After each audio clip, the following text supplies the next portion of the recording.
Tails.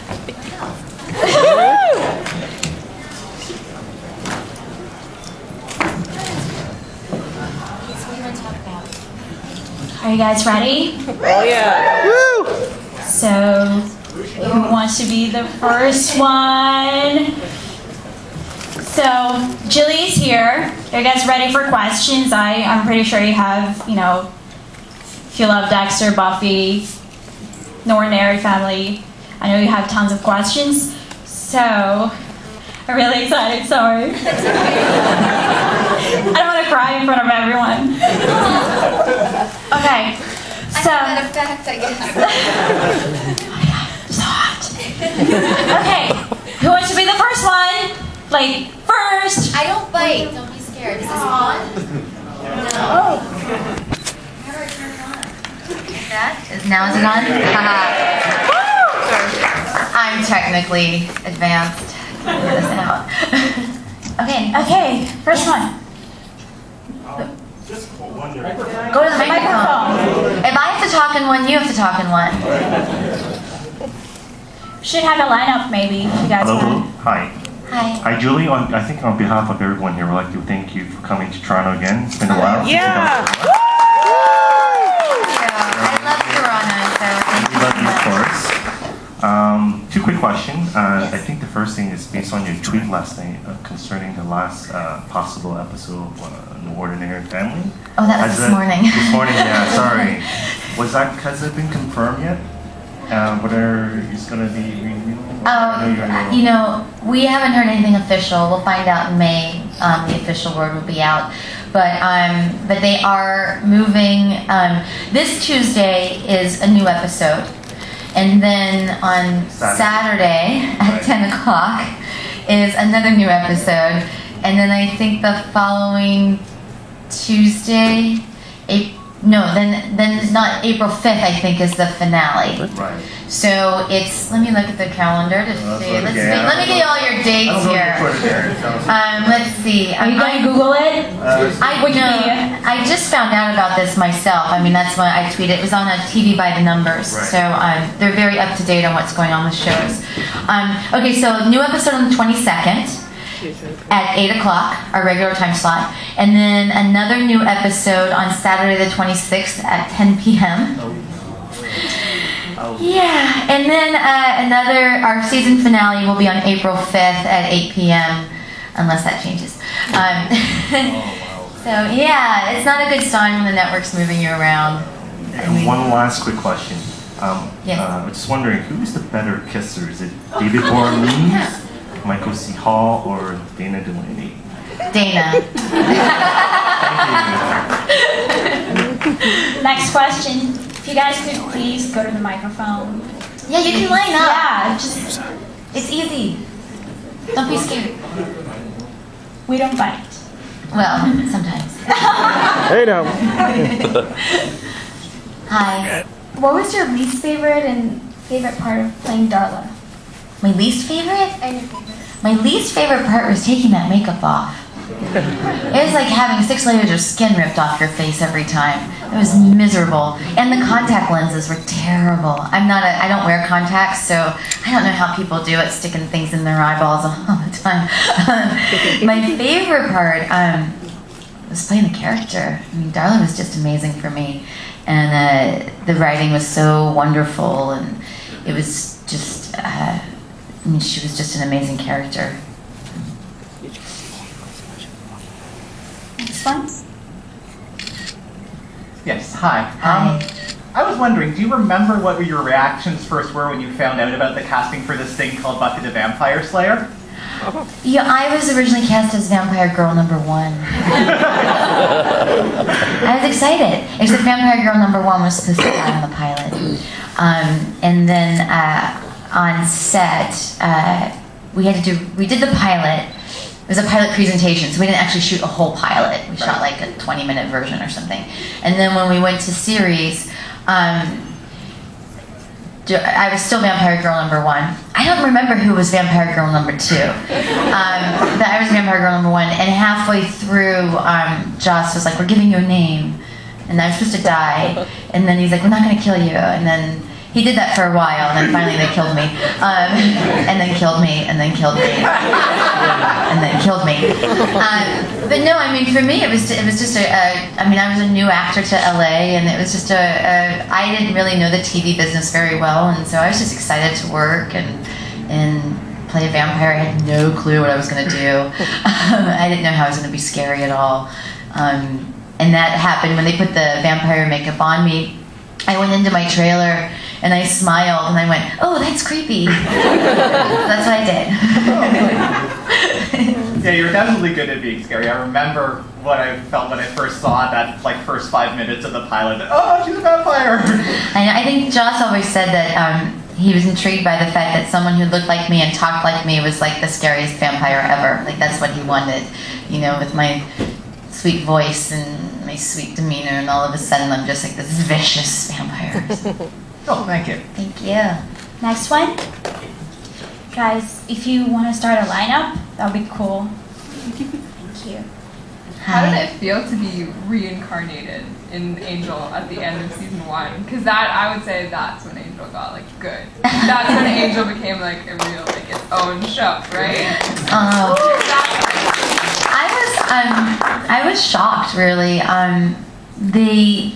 When they sent me the script for that, I was reading the script and there was no. I kept going, did they send me the wrong script? Where's Darla? And I'm halfway through and I'm calling my agents and I'm like, are you sure they want me for this episode? Because I can't find me in it. And then I get to the last page and I was like, oh, there I am, naked in a box. Awesome.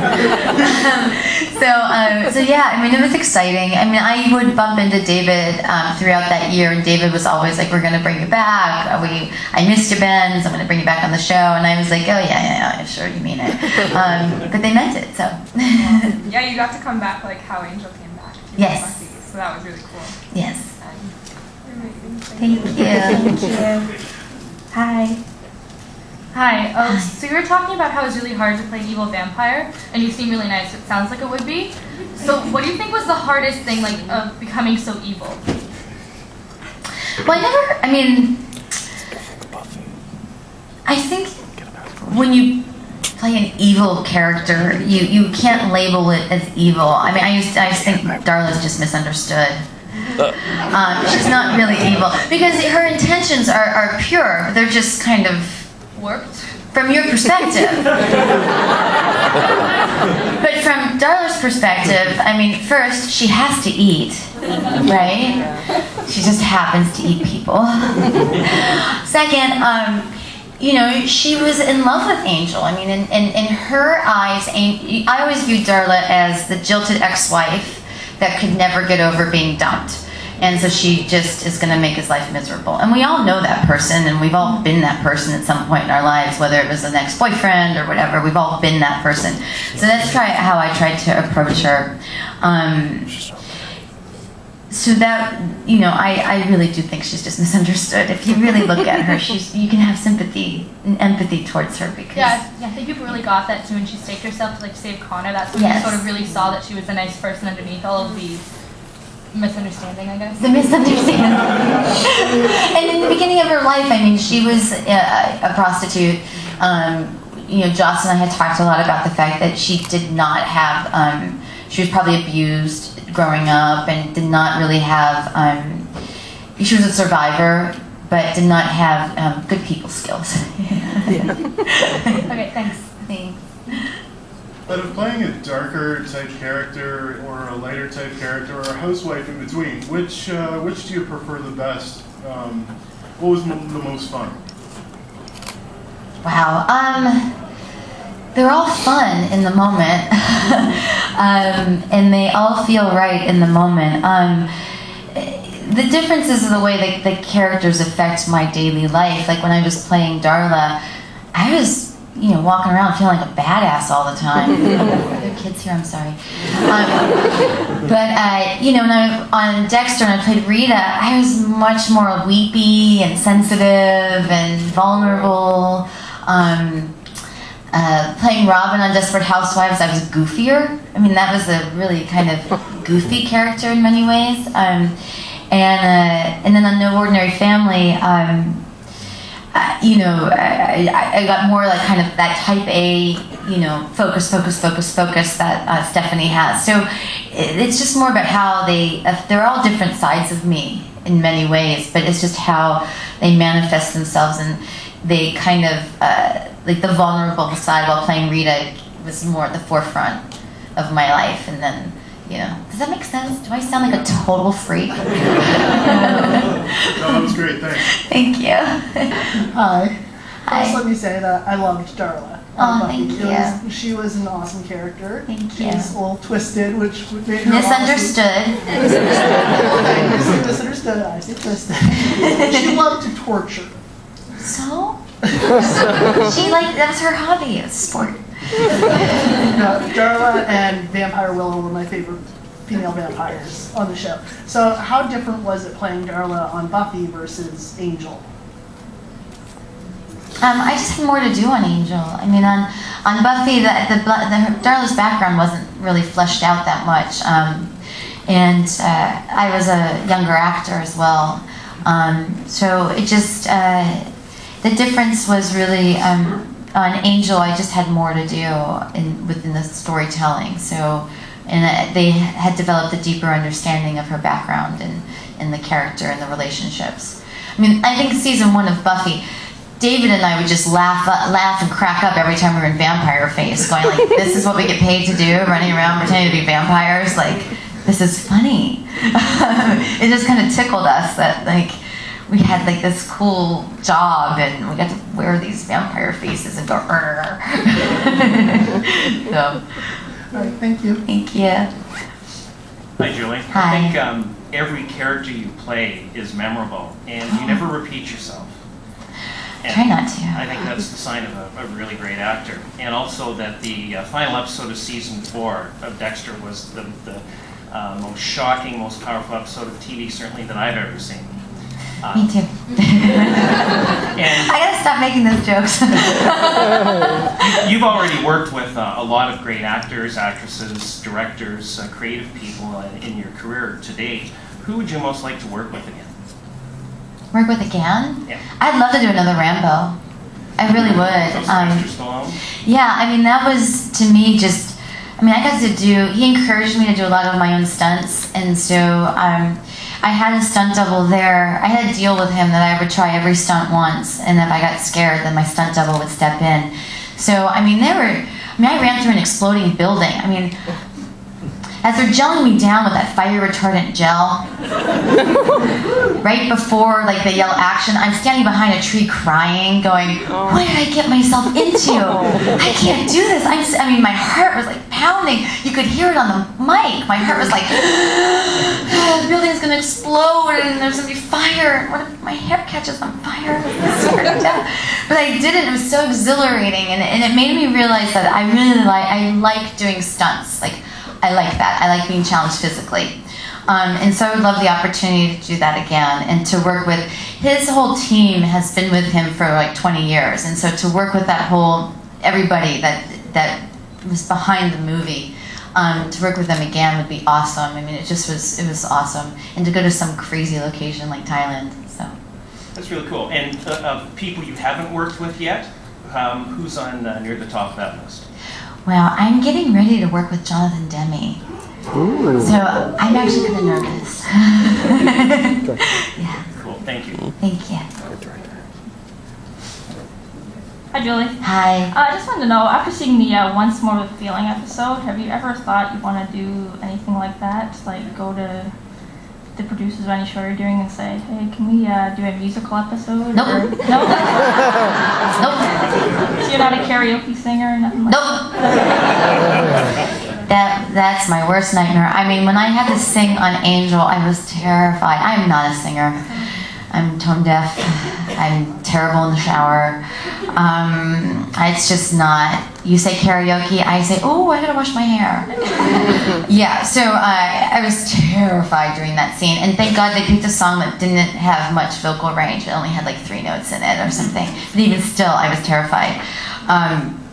I I was so nervous that the mic kept slipping out of my hand because my hands were sweating so bad. And I made Andy and David leave the room because I couldn't even like have them in the room, although there were a bunch of extras, and I asked all of them not to look at me. Terrified. But you know, there's always, like when I was on No Ordinary Family, there was talk of a musical episode, and I said, "Can you write me out? Can I be in a coma that week, please? I'm like so non-musical, it's not even funny." So, yeah. Thank you. Worst nightmare. Hello. Hi.